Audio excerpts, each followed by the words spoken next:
Mind the gap. What is he on about this time? Stay tuned and all will be revealed.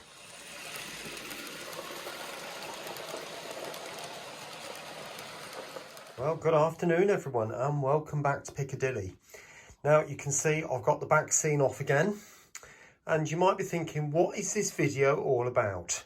Well, Mind the Gap is all about what's going in this gap here. So what is down there?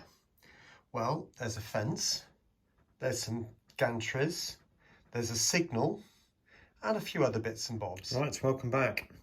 Now, obviously, I've got to populate the station and this platform particularly. So I've decided to go for these cheap figures. I bought 200, there's another pack here, for £8, which I thought was a pretty good deal, really, considering that if I was to buy the named brands, it would probably cost me £10 for 4.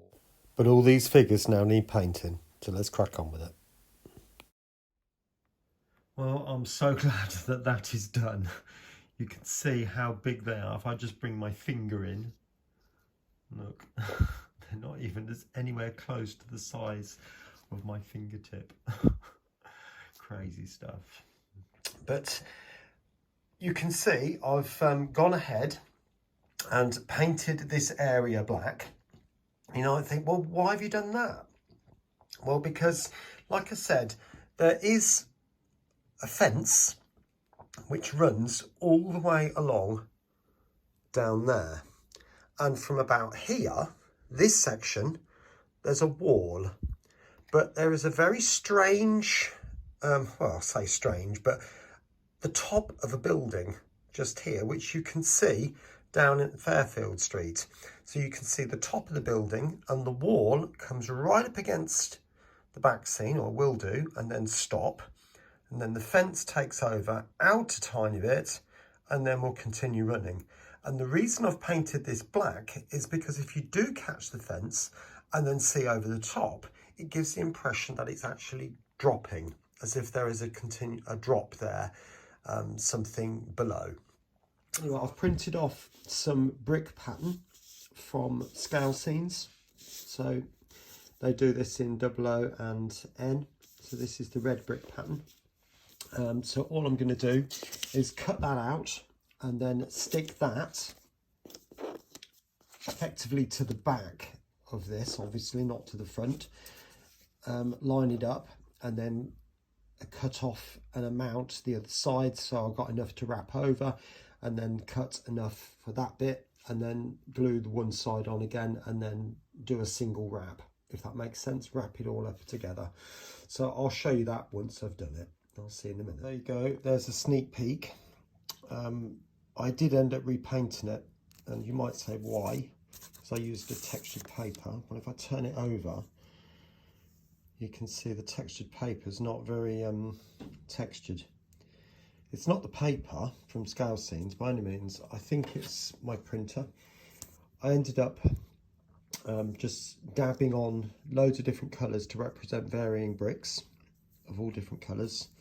And you might be able to make out, I tried to put in some mortar lines in varying places. So there's a few there. Yeah. And then some weathering streaks and salt blotches. There's the salt blotches, like that. So all I did with those is literally just dab it on and then pressed over my finger, and my fingerprint has done a lot of the work there. So I was quite relieved about that, really. Okay, the top, or the coping, was another strip of this card, the same card, but cut to 2mm wide, and Tony Northeastern style. I went along with the back of a scalpel, not a pen in this occasion, but literally just like that all the way along, and then painted it grey, dry brushed over the top of that, and it's left some white gaps, which is what I wanted. And then I did the rest with the white pen, i.e. that, which I used a few weeks ago, I think.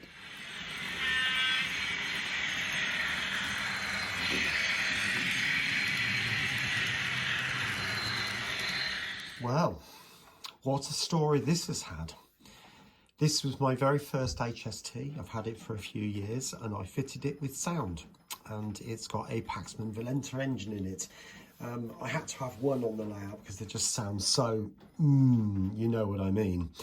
Now, a few weeks ago, when I was just about to reveal a part of the platform 1314, I thought I'd have this running round, as you've just seen on the previous clip, and sounds amazing. I loved it. And then I can't remember why, but I had to do an emergency stop in the station and it never ran again. I couldn't get it to move. Don't matter what I did, it just stopped. Now, this has happened before, and it was usually just something had moved out of the way, a wire had come off the motor or something, which does seem a little bit strange because it was moving a few seconds before, but I couldn't get it going.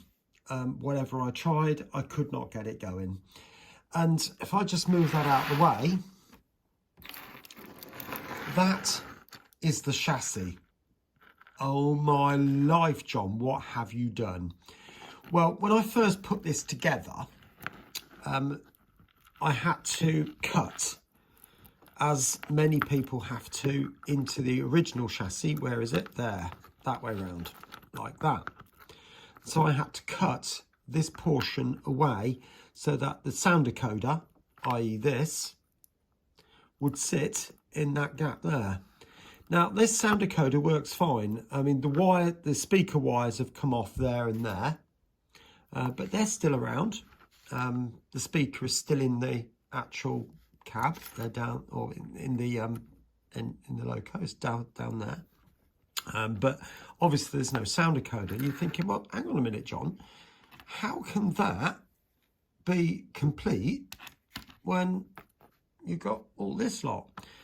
Well, what actually was happening is somehow the clips were breaking down at the top here, and it was forcing it to do sort of the top to tip in like that a little bit, and it was shorting out. And I thought I'll go on to DCC Supplies and see if they've got any more motorised chassis.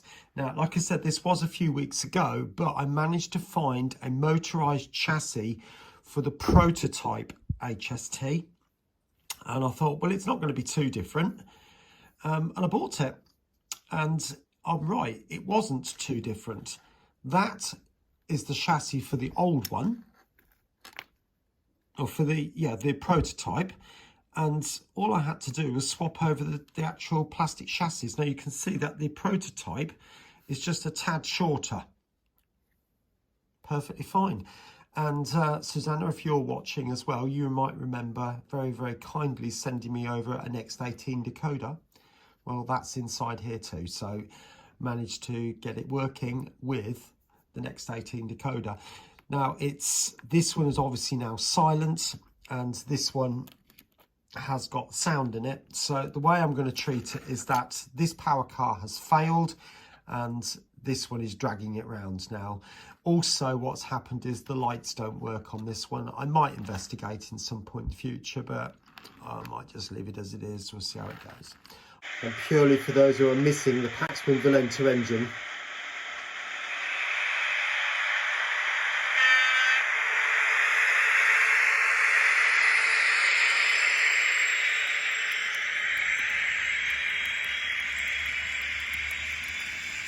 and obviously that is the dummy end now, just in plain decoder. So you can see a whole assortment of bits and pieces. I'll just move some of this paint out of the way. These are the tops of buildings, if you like, that you can see below Fairfield Street, but you just see that bit on the top, on track level, and then the wall will then sit kind of like that, and these pieces are the bases for the fence, which is then going to continue all the way around. So you're going to have pieces which will just sit in there like that, if that makes any sense.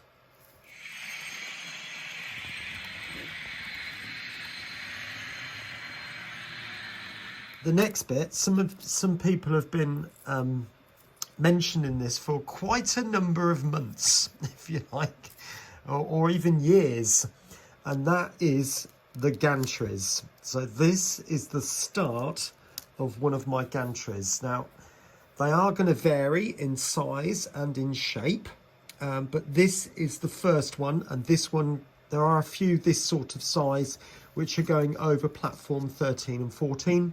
So I've got, obviously they're the two side pieces. That's the top, which is going to sit up like that. And then the bottom obviously sits in that bit there, which I shall literally just glue to the side of there. These pieces will glue to the sides down the top, and then I'll just glue that piece kind of on top, if that makes sense. I'm currently working on the hangers at the moment, and as I can see, there are a number of different designs, so I'm trying to accommodate that. But anyway, I will show you what that looks like in a bit. I'll join you shortly. Well, there it is. That's the first one made up. It needs a bit of adjustment in the sizes, but essentially that's it. And obviously there'll be some variations thereupon. So there we go.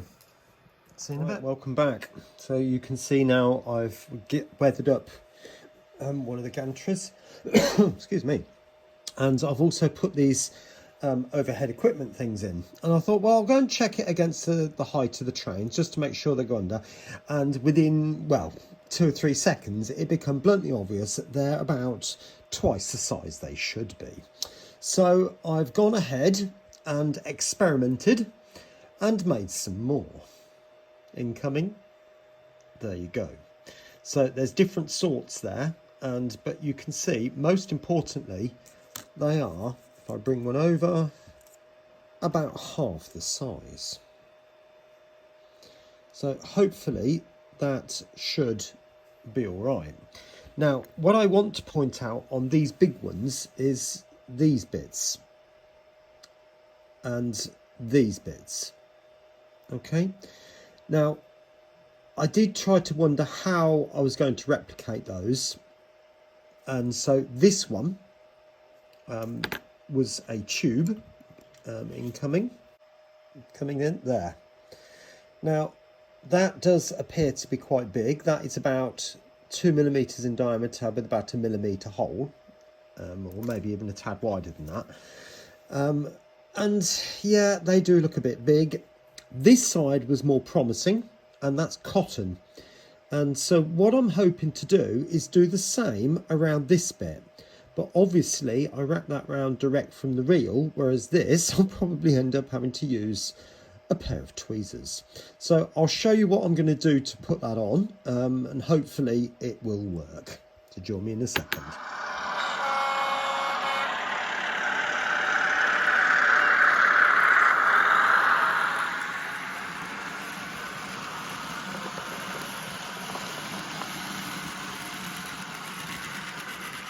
And I'm going to put a small dab of super glue just on one part like that,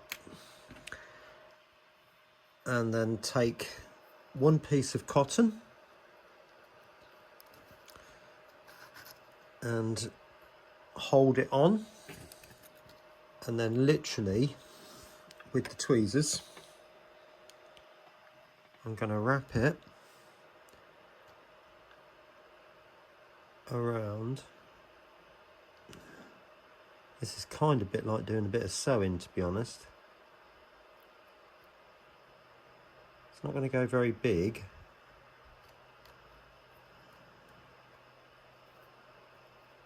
Actually, I wonder if it's easier if I just do it with my finger, to be honest. Now, it's not perfect, and I think once that's painted, I think it'll be absolutely fine. Well, after many hours of making, gluing, printing, sticking, painting, all different types of activities, I've now got a huge pile of bits which now need to be glued to the layout, and they're all going up there. join me later and I'll show you exactly what I've done. Right, what I'm not going to do on this particular video is to show you exactly this. I'm gluing this bit on now, I'm gluing this bit on now. I can't see that being particularly interesting. But what I have done, with the back scene in place, you might be able to notice I've drawn a pencil line. So I can now put all these details almost up to that line, but at the same time giving it enough space to slot the back scene in. So I know now where I'm working to. Okay, so I am going to glue these bits on off camera, and I will show you at the end. Now all those parts are now fitted, but there's one more thing that I want to do in this video, and that is to modify these areas here. So you've got the car park for Mayfield Station and also those warehouse roofs. That is just far too dark. It doesn't match the buildings either side in terms of tone, and also this, it makes it look as if it's standing up. So what I need to do here is to lighten the far top. So where my fingernail is running along there, I just need to pale it off a little bit so it goes from dark to light in the furthest part away, and hopefully that should make it sort of lie down a little bit. Well, as the new measurement train comes in, I've turned the sound off so you can hear me. You can get a flavour of what's been going on now. We're in to see the people. Now, I know there's not a huge number on there. There's about 100 on the whole platform, but I've tried to give the impression that it's a little bit more packed, if you like. I think it would just be just too much to pack it up as much as normal Piccadilly would receive, but it's an impression at the end of the day, isn't it? Right, let's move over to this wall, following the back end of this 800 across. Right, there it is. Now, this is the wall that I've put on. Now, if you remember, I said that Piccadilly is set on a viaduct, so this is the wall edging that viaduct, if you like. And then you've got this building at the bottom here. So that is actually a building which sits into Fairfield Street. It probably is slightly further away from the tracks than that, but never mind. It gives the impression, hopefully, that there is something going down the opposite side. And if you see the perspective on Mayfield Station as well, that is considerably smaller than what this side is. So hopefully that's working. And you can see the fence there. Just run you up with that. It's running all the way along, which again is the fence running at the edge of Piccadilly Station. So you can actually stand on Fairfield Street and look up and see that fence. Next up, we've got the gantries. And if I bring you around this side, hopefully you'll be able to see the hangers as well. And you've just seen the 800 go around there, and that had its pantograph up. So you can see, I'll just hang on until that comes round and you can see it going underneath there, so you can see it's got clearance.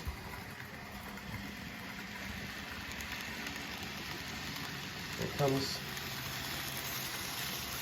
And that end is down and that end is up. All right.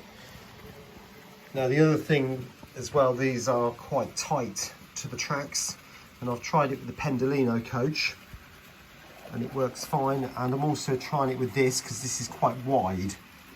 Oops, that's a dip in the track.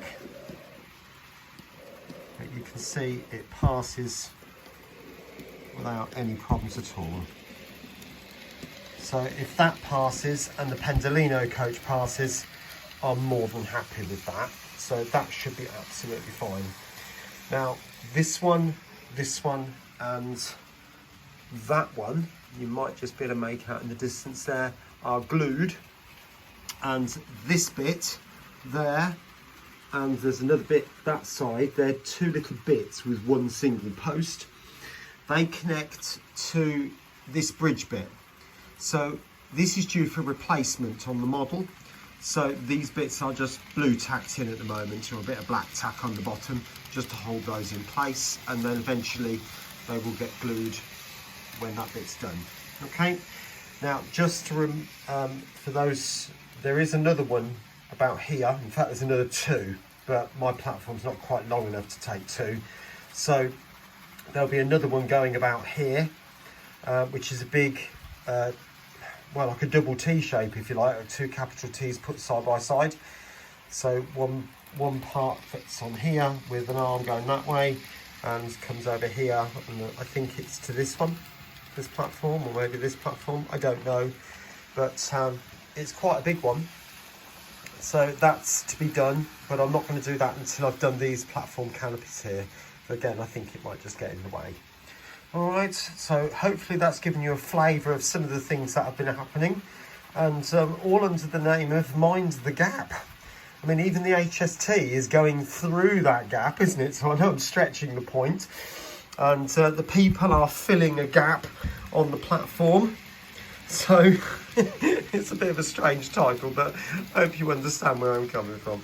Anyway, I'll catch you again very soon here on Piccadilly. Take care of yourself and bye for now.